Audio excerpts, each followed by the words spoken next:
একজন বলল শুনলাম 15 বছর ধরে আগের সরকার শিক্ষার কি উন্নতি করেছে।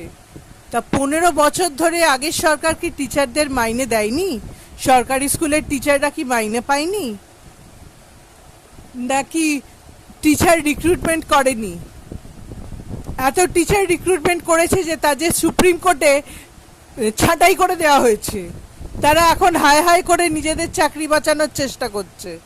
তো তারা 15 বছর কি মমতা ব্যানার্জি সরকার তাদের শিক্ষকদের চাকরি দেয়নি, নাকি তাদের মাইনে দেয়নি?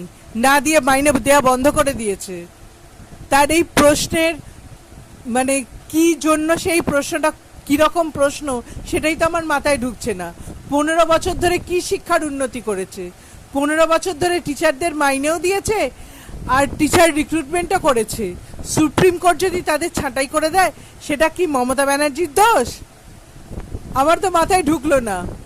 যদিও আমি তৃণমূলের সাপোর্টার নই, কিন্তু তবুও এই কথাটা বলতে বাধ্য হচ্ছি।